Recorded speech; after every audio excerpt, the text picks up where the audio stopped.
सर्वेभ्यो नमो नमः। प्रिय विद्यार्थियों, आज हम लोग अष्टमी कक्षा के एकादश पाठ सावित्री बाई फुले पर चर्चा करने जा रहे हैं। तो आइए देखते हैं सावित्री बाई फुले। ये बहुत ही जाना माना नाम है, बहुत ही प्रसिद्ध नाम है। पता नहीं आप लोगों ने सुना है कि नहीं सुना है। तो इन सावित्री बाई फुले के बारे में हम पढ़ेंगे इस चैप्टर में। कौन थे, उन्होंने क्या कार्य किया, ये सब इसमें हम पढ़ेंगे। तो देखते हैं पहले इंट्रोडक्शन। शिक्षा हमारा अधिकार है। Education is fundamental rights. Education हमारा अधिकार है। हमारे समाज में कई समुदाय इससे लंबे समय तक वंचित रहे हैं। हमारे जो समाज है, सोसाइटी है, इस सोसाइटी में, समाज में कई समुदाय, कई ग्रुप के, कई वर्ग के लोग इससे लंबे समय तक वंचित रहे, मतलब दूर रहे, उनको शिक्षा नहीं मिल पाई। उन्हें इस अधिकार को पाने के लिए लंबा संघर्ष करना पड़ा, बहुत लंबे समय तक उनको संघर्ष करना पड़ा। लड़कियों को तो और ज़्यादा अवरोध झेलना पड़ता रहा। जो लड़कियां हैं उनको तो पढ़ने का और ही अधिकार नहीं था, उनको बहुत अवरोध, कष्ट झेलना पड़ा। प्रस्तुत पाठ इस संघर्ष का नेतृत्व करने वाली प्रातः स्मरणीय एवं अनुकरणीय महिला शिरोमणि सावित्री बाई फुले के योगदान पर केंद्रित है। ये जो पाठ है, प्रातः स्मरणीय, सुबह सुबह स्मरण करने योग्य और अपनाने योग्य, अनुकरण करने योग्य, महिला शिरोमणि, महिलाओं में सबसे उत्तम शिरोमणि, सिर के मणि, सावित्री बाई फुले के योगदान पर केंद्रित है। सावित्री बाई फुले शिक्षा के लिए उन्होंने क्या किया, इस बारे में इस चैप्टर में हम लोग पढ़ेंगे। तो आइए देखते हैं। ऊपरी निर्मितम चित्रम पश्यत। ये जो ऊपर बना हुआ चित्र, इसको देखने के लिए बोल रहा है। ऊपरी निर्मितम, ऊपर निर्मितम, निर्माण किए गया, बनाए गए, चित्रम पश्यत, चित्र को देखिए, इस चित्र को ध्यान से देखिए। यह सावित्री बाई फुले का पिक्चर है और ये उनकी पाठशाला है, स्कूल है, और ये कोई इसके ऊपर पत्थर फेंक रहा है, कोई धूल फेंक रहा है। तो ये पिक्चर है। तो ऊपरी निर्मितम चित्रम पश्यत, ऊपर बनाए गए इस चित्र को पश्यत, देखो। दृश्य धातु है बच्चों इसमें, लोट लकार मध्यम पुरुष बहुवचन, पश्यत मतलब देखो, तुम सब देखो। इदम चित्रम कस्याश्चित पाठशालायाः वर्तते। इदम चित्रम, यह चित्र, इदम नपुंसकलिंग है, चित्रम भी नपुंसकलिंग है, विशेषण विशेष्य। यह चित्र कस्याश्चित, कस्याः प्लश्चित, संधि विच्छेद कर देंगे तो इसमें हो जाएगा कस्याः प्लश्चित, विसर्ग को स हो जाएगा। कस्याश्चित, किसी पाठशालायाः वर्तते, किसी पाठशाला का है, किसी विद्यालय का है। यह चित्र, ये जो चित्र दिखाया था मैंने अभी, ये चित्र किसी पाठशाला का है। वर्तते मतलब अस्ति या है। इयम सामान्य पाठशाला नास्ति। इयम, यह, क्योंकि पाठशाला स्त्रीलिंग शब्द है इसलिए इयम लगाया। तो इयम, यह सामान्य पाठशाला नास्ति, ये कोई साधारण पाठशाला, नॉर्मल कोई विद्यालय नहीं है, पाठशाला नहीं है। इयम अस्ति, संधि विच्छेद करेंगे, इयम म में हलंत प्लस अस्ति, इयम अस्ति, यह है महाराष्ट्रस्य प्रथमा कन्या पाठशाला। ये जो पिक्चर में दिखाया गया जो पाठशाला है, विद्यालय है, ये महाराष्ट्र का सबसे पहली कन्या पाठशाला है। प्रथमा कन्या पाठशाला, सबसे पहली कन्या विद्यालय है। एका शिक्षिका गृहात् पुस्तकानि आदाय चलती। एका शिक्षिका, एक टीचर, पढ़ाने वाली अध्यापिका, गृहात्, घर से, पंचमी विभक्ति एक वचन, घर से, पुस्तकानि, किताबें, नपुंसकलिंग बहुवचन। एक शिक्षिका घर से किताबें लेकर, आदाय, आ उपसर्ग, दा धातु, ल्य प्रत्यय, आदाय लेकर, चलती, चलती है। एक अध्यापिका घर से किताबें लेकर चलती है। मार्गे कश्चित् तस्याः उपरि धूलिं कश्चित् प्रस्तरखण्डान् क्षिपति। मार्गे, रास्ते पर, रास्ते में, कश्चित्, कोई, कश्चित् का मीनिंग कोई। इसका संधि विच्छेद करेंगे तो कह प्लस चित, क में विसर्ग हो जाएगा, कह प्लस चित, और उस विसर्ग को श हो जाएगा। तो कश्चित, कोई, रास्ते में कोई, तस्याः ऊपरी, उसके ऊपर, तस्याः, तत्शब्द षष्ठी व्यक्ति एक वचन, स्त्रीलिंग में, रास्ते में कोई, उसके ऊपर, धूलिम, धूल, कश्चित च कश्चित, और कोई, प्रस्तर खंडान, प्रस्तर मतलब होता है पत्थर, खंडन मतलब टुकड़ों को, क्षिपति फेंकता है। जब वो किताबें लेकर के विद्यालय की ओर चलती है तब रास्ते में कोई उसके ऊपर धूल फेंकता है तो कोई पत्थर के टुकड़े फेंकता है। क्षिपति क्रियापद है बच्चों, ये क्षिपति, क्षिप माने फेंकना, कोई फेंकता है। इसका कर्ता हो जाएगा कश्चित, कोई फेंकता है। तो क्या हुआ इसका मीनिंग पूरा कि ऊपर बनाए गए इस चित्र को देखो, यह चित्र किसी पाठशाला का है, यह कोई सामान्य पाठशाला नहीं है, यह है महाराष्ट्र का सबसे पहला कन्या या सबसे पहली कन्या पाठशाला या पहला कन्या विद्यालय। एक टीचर या एक शिक्षिका घर से किताबें लेकर चलती है, रास्ते में कोई उसके ऊपर धूल फेंकता है तो कोई पत्थर के टुकड़ों को फेंकता है।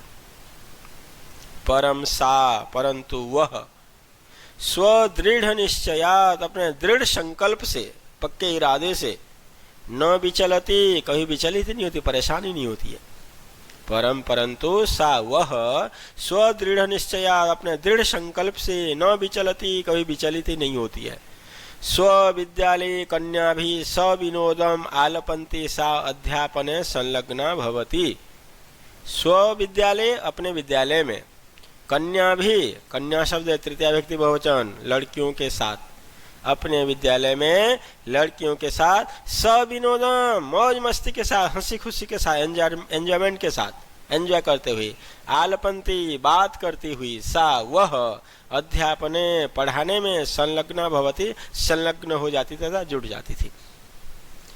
अपने विद्यालय में लड़कियों के साथ मनोरंजन के साथ, सविनोदम मौज मस्ती हंसी खुशी या मनोरंजन के साथ बात करती हुई वह अध्यापने पढ़ाई कार्य में या पढ़ाने में संलग्न भवती संलग्न हो जाती है, जुड़ जाती है। तस्याः स्वकीयम अध्ययनम अपि सहैव प्रचलति। तस्याः उसकी मतलब उन सावित्री बाई फुले की, स्वकीयम अध्ययनम अपि, स्वकीयम खुद की, अध्ययनम अपि, इसमें दो शब्द है, अध्ययनम प्लस अपि, उनकी खुद की पढ़ाई भी सहैव प्रचलति, सहैव का मीनिंग है साथ ही, प्रचलति चलता रहता है या उनकी पढ़ाई चलती रहती है। जैसे संधि विच्छेद कर देंगे, सह प्लस एव, सह प्लस एव वृद्धि संधि है और आके बाद ए आने पे दोनों मिलकर के ए बन जाते हैं, सहैव बन जाएगा। तो तस्याः स्वकीयम अध्ययनम अपि, उनकी खुद की पढ़ाई भी साथ ही चलती है। केयम महिला, संधि विच्छेद कर देंगे, का प्लस इयम, का मतलब कौन, इयम मतलब यह। केयम महिला, यह महिला, केयम कायम कौन है, अयम महिला का, तो यह महिला कौन है। अपि यूयम इमाम जानी, महिलाम जानीथ, अपि, अपि का मीनिंग भी होता है किंतु जब प्रश्नवाचक चिन्ह लग रहा है और शुरुआत में जब प्रयोग किया जाता है उसका मीनिंग है क्या। तो अपि क्या, यूयम तुम सब, इमाम या दो शब्द है यूयम प्लस इमाम, क्या तुम सब, इमाम इस महिला को जानी था, जानते हो, क्या तुम लोग इस महिला को जानते हो। जानी था क्रियापद है, मध्यम पुरुष बहुवचन और इसका कर्ता हो जाएगा यूयम। क्या तुम सब इस महिला को जानते हो। इयम एव, संधि विच्छेद, इयम प्लस एव, इयम एव, इयम मतलब यह, एव मतलब ही, यह ही मतलब यही, यही महाराष्ट्र से प्रथमा महिला शिक्षिका सावित्री बाई फुले नामधेया, यही महाराष्ट्र की सबसे पहली महिला टीचर, महिला अध्यापिका, लेडी टीचर सावित्री बाई फुले नामधेया, सावित्री बाई फुले जिनका नाम है। महाराष्ट्र की पहली महिला अध्यापिका सावित्री बाई फुले जिनका नाम है। समझिए, क्लियर हो गया होगा। फिर से एक बार देख लेंगे। परंतु सा, परंतु वह अपने दृढ़ संकल्प से न विचलती, विचलित नहीं होती है। अपने विद्यालय में कन्याओं के साथ मौज मस्ती हंसी खुशी मनोरंजन के साथ बात करती हुई वह पढ़ाई कार्य में अर्थात पढ़ाने में संलग्न हो जाती है और उसकी खुद की पढ़ाई भी साथ में ही चलती रहती है। कौन है यह महिला, क्या आप सभी इस महिला को जानते हो। अगर यही महिला महाराष्ट्र की सबसे पहली महिला अध्यापिका सावित्री बाई फुले थी जिनका नाम सावित्री बाई फुले। आइए संधि विच्छेद वाले शब्दों को देखते हैं। कस्याश्चेत, कस्याः प्लस चित, यहाँ विसर्ग के बाद क्या आ रहा है, च आ रहा है। तो विसर्ग के बाद जब च छ श आते हैं तो विसर्ग को श हो जाता है, तालव्य श आधा। तो कस्याश्चित। नास्ति, न प्लस अस्ति और मिलकर के आ बन गया दीर्घ संधि। इयम अस्ति, इयम प्लस अस्ति, हलन म में अ मिल जाएगा, म पूरा हो जाएगा, यमस्ति। कश्चित, कह प्लस चित, क के बाद ये विसर्ग के बाद च छ में से च आ गया, च छ और श तीनों में से कोई भी आ गया तो विसर्ग को श हो जाता है, तो कश्चित बन जाएगा। कश्चित का मीनिंग हो जाएगा कोई। आइए आगे देखते हैं। अध्ययनम अपि, अध्ययनम प्लस अपि, हलन म में अ मिल जाएगा, म पूरा हो जाएगा, संयोग होकर के सहेव, सह प्लस एव, अ आके बाद ए है, तो ह में अ है, इधर ए है, तो अ प्लस ए इक्वल टू ए बन जाएगा, सहेव साथ ही। केयम, का प्लस यम, गुण संधि, अ आके बाद ई आने पे दोनों मिलकर के ए बन जाता है, केयम। यम इमाम, युयम प्लस इमाम, हलन म में ई मिल जाएगा, मी बन जाएगा युयमीमा। यम एव, यम प्लस एव, हलन म में ए मिल जाएगा, मेव बन जाएगा, संयोग होकर के युयम एव। शब्दार्थ देखते हैं। कठिन शब्द जो भी इस पैराग्राफ में आए थे, सामान्य साधारण, आदाय लेकर, प्रस्तर खन्नान पत्थर के टुकड़ों को, सविनोदम हंसी या मजाक के साथ, हंसी मजाक के साथ, आलपंती बात करती हुई। आगे पैराग्राफ देखते हैं। तो उस महिला, वह महिला कौन थी? नहीं, महाराष्ट्र की सबसे पहली महिला अध्यापिका जिनका नाम था सावित्री बाई फुले। नामधेया मतलब नाम। तो जनवरी मासस्य तृतीय दिवसे 1831 तमे ख्रीष्टाब्दे महाराष्ट्रस्य नायोगांव नामने स्थाने सावित्री अजायत। अभी जो वाक्य बोल रहे हैं, इस वाक्य में ये बता रहे कि सावित्री का जन्म कहाँ हुआ था, कब हुआ था। अजायत मतलब जन्म हुआ, पैदा हुई। जन धातु है, लंग लकार, अजायत आत्मनेपदी रूप है, सेव की तरह चलेगा। असेवत, असेवेताम, असेवंत, अजायत मतलब जन्म लिया।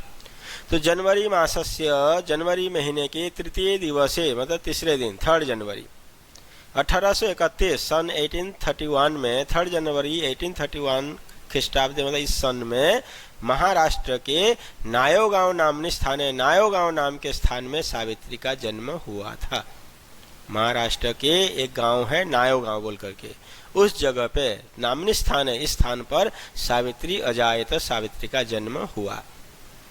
तस्याः माता लक्ष्मीबाई, पिता च खंडोजी इति अभिहितौ।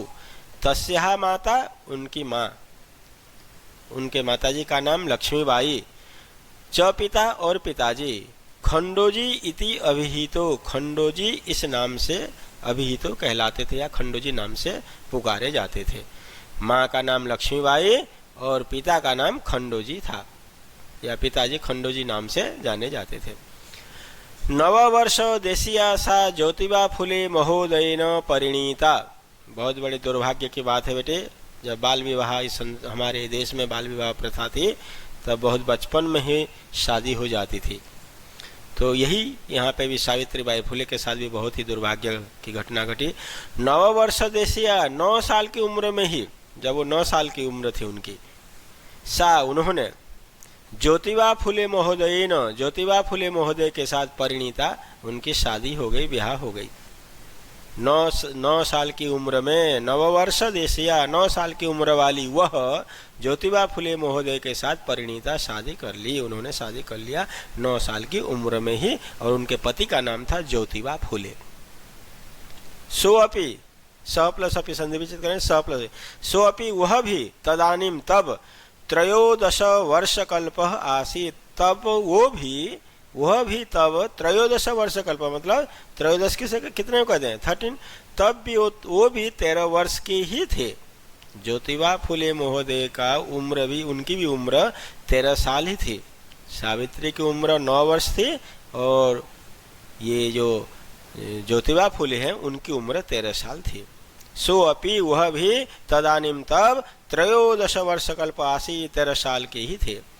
यतो ही स स्त्री शिक्षायाः प्रबल समर्थक आसीत, यतो ही क्योंकि, स वह, कौन? ज्योतिबा फुले, क्योंकि वह स्त्री शिक्षा या प्रबल समर्थक आसीत, स्त्री शिक्षा के बहुत प्रबल समर्थक थे, सपोर्ट में थे।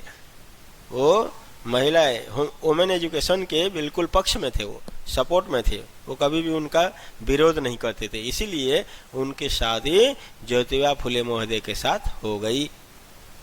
अतः सावित्र्याः मनसि स्थिता अध्ययन अभिलाषा उत्साहम प्राप्तवती, जब उन्होंने उनके साथ शादी कर ली, अतः इसलिए सावित्र्याः, षष्ठी व्यक्ति वचन, सावित्री के, मनसि स्थिता, मन में स्थित, अध्ययन अभिलाषा, पढ़ने की जो इच्छा, चाहत, उत्साहम प्राप्तवती, और ज़्यादा बढ़ गई। जब उन्होंने उनके साथ शादी कर ली और वो स्त्री शिक्षा के बहुत बड़े प्रबल समर्थक थे, सपोर्ट में थे, इसीलिए सावित्री के मन में जो स्थित पढ़ाई की जो अभिलाषा वो भी और ज़्यादा प्राप्त हो गई, मतलब और ज़्यादा उत्साह को प्राप्त बढ़ गई, बहुत ज़्यादा उत्साह। इतः परम सा साग्रहम आंग्ल भाषायाः अपि अध्ययनम कृतवती। इतः परम, इसके बाद, सा उन्होंने, साग्रहम आग्रह के साथ, खुशी के साथ, प्रसन्नता के साथ, आंग्ल भाषायाः, आंग्ल भाषा कहते हैं अंग्रेजी को, अंग्रेजी की भाषा का भी अध्ययन कृतवती, अध्ययन किया। उन्होंने अंग्रेजी की भी पढ़ाई की, इंग्लिश की भी पढ़ाई की। तो इस पैराग्राफ में जो संधि विच्छेद आए देखते हैं, सो अपि, सह प्लस अपि, विसर्ग के बाद अ है और विसर्ग से पहले अ है, स में अ है, तो इस सिचुएशन में क्या करते हैं, विसर्ग को ओ कर देते हैं, ये ओ, और बाद वाले अ को अवग्रह चिन्ह, सोपि। अध्ययनाभिलाषा, अध्ययन प्लस अभिलाषा, और अ मिल करके बन जाएगा आ दीर्घ संधि। अब शब्दार्थ देखते हैं, अजायत पैदा हुई, अभी तो कहे गए हैं, परिणीता शादी हुई या ब्याह हो गई, साग्रहम उत्साह के साथ, आग्रह के साथ, आंग्ल भाषाया अंग्रेजी का या अंग्रेजी भाषा का, इंग्लिश भाषा का। तो प्यारे बच्चों, इस तरह से हमारा ये 2 पैराग्राफ की चर्चा समाप्त हुई। अगले वीडियो में पुनः इस चैप्टर के आगे के पाठ्यांश को लेकर के उपस्थित रहूँगा। तब तक के लिए धन्यवाद। नमो नमः।